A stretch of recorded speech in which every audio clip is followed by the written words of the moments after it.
News ஃபர்ஸ்டின் காலை நேர பிரதான செய்தி. உங்களோடு இணைந்து கொள்ளும் நான் ரஞ்சன் அருண் பிரசாத்.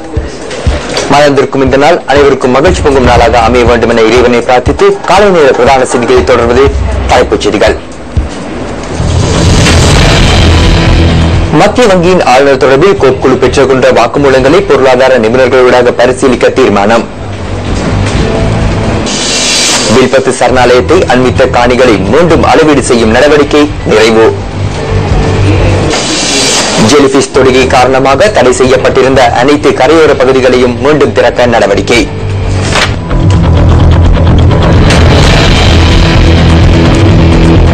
காலை நேர பிரதான செய்திகளில் தொடர்வது உள்நாட்டுச் செய்திகள். மத்திய வங்கியின் ஆளுநருக்கு எதிராக முன்வைக்கப்பட்டுள்ள நம்பிக்கையில்லா பிரேரணை தொடர்பிலான வாக்குமூலங்களை பொருளாதார நிபுணர்களூடாக பரிசீலிப்பதற்கு தீர்மானித்துள்ளதாக கோப் குழுவின் தலைவர் பாராளுமன்ற உறுப்பினர் ஜி குணசேகர தெரிவித்துள்ளார். குற்றச்சாட்டுகளை எதிர்நோக்கியுள்ள மத்திய வங்கி ஆளுநர் உள்ளிட்ட 20 அதிகாரிகளிடம் ஏற்கனவே வாக்குமூலம் பதிவு செய்யப்பட்டுள்ளதாக பாராளுமன்ற உறுப்பினர் குறிப்பிட்டார். நம்பிக்கையில்லா பிரேரணை தொடர்பில் வாக்குமூலம் பதிவு செய்யும் நடவடிக்கை நேற்று நிறைவு பெற்றது. இந்த வாக்குமூலங்கள் பரிசீலிக்கப்பட்டதன் பின்னர் அறிக்கை தயாரிக்கப்பட உள்ளதாக பாராளுமன்ற உறுப்பினர் டி குணசேகர தெரிவித்துள்ளார். இந்த அறிக்கை 2 வாரங்களுக்குள் சபாநாயகரிடம் சமர்ப்பிக்கப்படும் எனவும் அவர் குறிப்பிட்டுள்ளார்.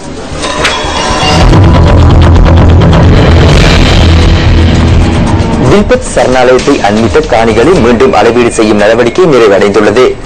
சரணாலயத்தை அண்மித்த பகுதிகளில் முன்னெடுக்கப்பட்டுள்ள மீள்குடியேற்றம் மற்றும் காலனிப்பு தொடர்பில் உரிய தகவல்களை பெற்றுக் கொள்வதற்காக இந்த அளவீட்டு நடவடிக்கை முன்னெடுக்கப்பட்டதாக சுற்றுலா மற்றும் மகாவலி அபிவிருத்தி அமைச்சின் செயலாளர் நியால் ரூபசிங்க தெரிவித்துள்ளார். இதற்கமைய வனலாகா திணைக்களத்தின் GPS தொழில்நுட்பத்தை பயன்படுத்தி இந்த அளவீட்டு பணிகள் முன்னெடுக்கப்பட்டிருந்தன. வில்பத்து சரணாலயத்தில் முன்னெடுக்கப்படுகின்ற மீள்குடியேற்றம் மற்றும் காலனிப்பு தொடர்பிலான சில அறிக்கைகள் குறித்த சுற்றுலா மற்றும் மகாவலி அபிவிருத்தி அமைச்சு கவனம் செலுத்தியுள்ளது. சூழல் அமைப்புகளினால் ஜனாதிபதிக்கு சமர்ப்பிக்கப்பட்ட அறிக்கை போன்று சுற்றுலா அமைச்சினால் தயாரிக்கப்பட்ட அறிக்கையும் அதில் அடங்குவதாக அமைச்சின் செயலாளர் தெரிவித்துள்ளார். வில்பத்து சரணாலயத்தை அண்மித்த பகுதிகளில் முன்னெடுக்கப்படுகின்ற மீள்குடியேற்ற திட்டத்திற்கு தற்காலிக தடை விதிக்கப்பட்டுள்ளதாகவும் அவர் மேலும் குறிப்பிட்டார்.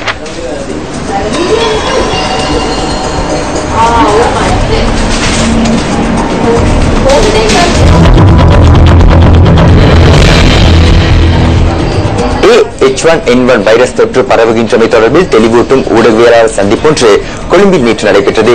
சுகாதார பணிப்பாளர் நாயகம் டாக்டர் பாலித மைப்பாள தலைமையில் இந்த ஊடகவியலாளர் சந்திப்பு இடம்பெற்றது.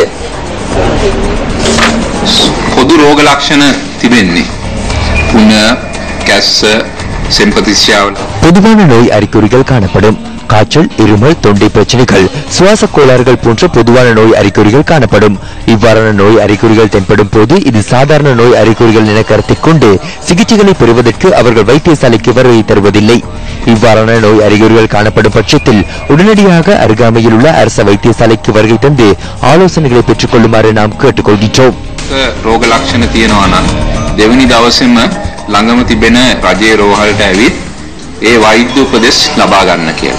ரோகாபாத තියෙන අයට நோய் அறிகுறிகள் காணப்படுகின்றவர்களுக்கு, அதாவது ஆஸ்துமா போன்ற நோய் அறிகுறிகள் காணப்படுமாயின் அல்லது முதியோர் எதிர்நோக்குகின்ற இதே நோய்கள், நீரிழிவு போன்ற நோய் உடையோரும் அதுபோன்று கர்ப்பிணி தாய்மார்களும் இந்த நோய் தாக்கம் விரைவில் ஏற்படுவதற்கான சாத்தியக்கூறுகள் அதிகம் காணப்படுகின்றன. ஆஸ்பிரின் அல்லது ஆஸ்பிரின் உள்ளடங்கிய மருந்து வகைகளை உட்கொள்ள வேண்டாம். அத்துடன் பாராசிட்டமால் தவிர்ந்த வலி நிவாரணிகளை உட்கொள்வதிலிருந்து தவிர்த்துக் கொள்ள வேண்டும்.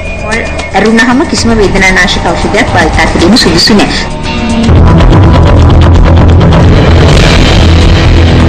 புகைத்தலுக்கு அடிமையானவர்கள் அதிலிருந்து மீள்வதற்கான ஆலோசனைகளை வழங்கும் விசேட தொலைபேசி இலக்கம் ஒன்று அறிமுகப்படுத்தப்பட்டுள்ளது. இதற்கமைய 1948 என்ற தொலைபேசி இலக்கத்தின் ஊடாக ஆலோசனைகளை பெற்றுக்கொள்ள முடியும் என புகையிலை மற்றும் மதுபான ஒழிப்பிற்கான தேசிய அதிகார சபையின் தலைவர் டாக்டர் பாலித அபேகோன் தெரிவித்துள்ளார்.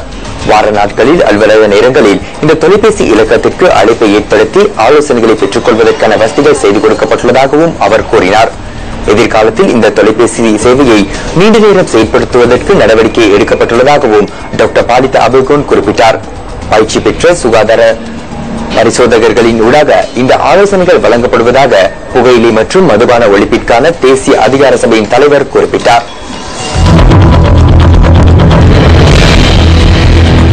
இலங்கை கடற்பரப்பில் ஜெலிபிஷின் பரம்பல் வெகுவாக குறைவடைந்துள்ளதாக சமூக சூழல் பாதுகாப்பு அதிகார சபை தெரிவிக்கின்றது.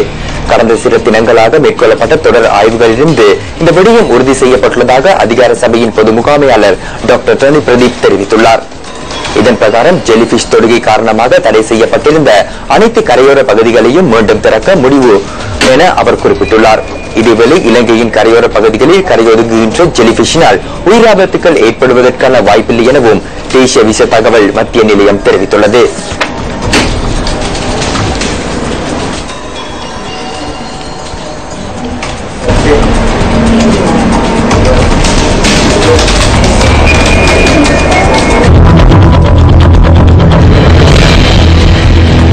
புனித ரமலான் மாதத்தை முன்னிட்டு ஏற்பாடு செய்யப்பட்டிருந்த இஃப்தார் நிகழ்வொன்று கொழும்பு பிரதி போலீஸ் மா அதிபர் அலுவலகத்தில் நேற்று நடைபெற்றது.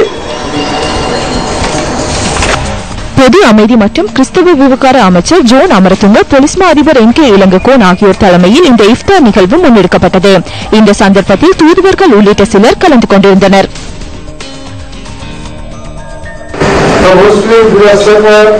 அயலவிற்கு தேவையான சந்தர்ப்பத்தில் உதவியை வழங்க வேண்டியது இஸ்லாத்தின் கடமை என அறிஞர் ஒருவர் கூறியுள்ளார். எமது திணைக்களத்தில் உள்ள இஸ்லாம் மார்க்கத்தை பின்பற்றும் போலீஸ் உத்தியோகத்தர்கள் கடமைக்கு மத்தியிலும் நோன்பு நோக்குகின்றனர் என்பதனை மகிழ்ச்சியுடன் கூறுகின்றேன்.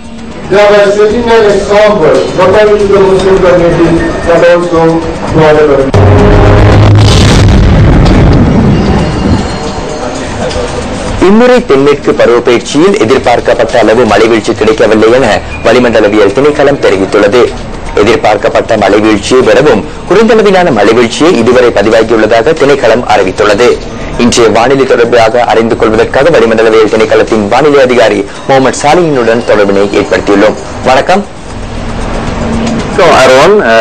நாட்டில் மழை பெய்யக்கூடிய சாத்தியம் குறைவாக காணப்படுகின்ற போதிலும் மத்திய சப்ரகமு மேல் வடமேல் போன்ற 4 மாகாணங்களிலும் காலி மாத்தறை மாவட்டங்களிலும் சிறிதளவு மழை பெய்யக்கூடும் என எதிர்பார்க்கப்படுகின்றது. கிழக்கு மற்றும் ஊவா மாகாணங்களின் சில இடங்களில் பிற்பகல் அல்லது மாலை வேளைகளில் இடியுடன் கூடிய மழை விருத்தி அடையும். தென்மேல் பருவப்பெயர்ச்சி காற்றானது நாட்டிலும் நாட்டை சூழ உள்ள கடற்பிராந்தியங்களும் வலுவடைந்து காணப்படுகின்றது. கடற்பிராந்தியங்களை பொறுத்தவரையில் புத்தளம் தொடக்கம் கொழும்பு காலி ஊடாக ஹம்பாந்தோட்டை வரையான கடற்பிராந்தியங்களில் பல இடங்களில் மழை பெய்யக்கூடும்.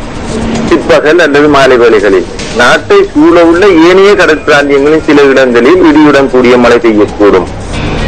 கடற்பிராந்தியங்களில் காற்றானது மணித்தியாலத்துக்கு 20 முதல் 40 கிலோமீட்டர் வேகத்தில் தென்மேற்கு திசையில் இருந்து வீசும். நாட்டை சூழ உள்ள கடற்பிராந்தியங்களில் காற்றின் வேகமானது சில சமயங்களில் மணித்தியாலத்துக்கு 50 முதல் 60 கிலோமீட்டரிலும் பார்த்து அதிகரித்து வீழ்த்தக்கூடிய சாத்தியக்கூறு காணப்படுகின்றது. இவ்வாறான சந்தர்ப்பங்களில் கடற்பிரதேசங்கள் இடைக்கிடையே கொந்தளிப்பாகவும் காணப்படும். நன்றி சாலியின். மழைவீழ்ச்சி குறைவடைந்துள்ளதனால் குறுகிய கால நெட் செய்கையில் ஈடுபடுமாறு விவசாய திணைக்களம் ஆலோசனை வழங்கியுள்ளது. விவசாயிகள் இந்த விடயம் குறித்து கூடுதல் கவனம் செலுத்த வேண்டும் என திணைக்களத்தின் சிரேஷ்ட வானிலை நிபுணர் ரஞ்சித் புண்ணியவர்தன தெரிவித்துள்ளார். எவ்வாறாயினும் நீர்ப்பாசன திணைக்களத்திற்கு சொந்தமான நீர்த்தேக்கங்களின் நீர்மட்டம் சராசரியாக 80% வரை காணப்படுவதாக திணைக்களத்தின் நீர் முகாமைத்துவ பிரிவு தெரிவித்துள்ளது.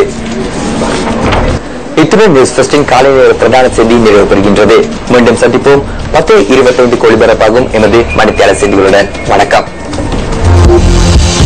Hotline 0114-896-896 www.newsfirst.lk.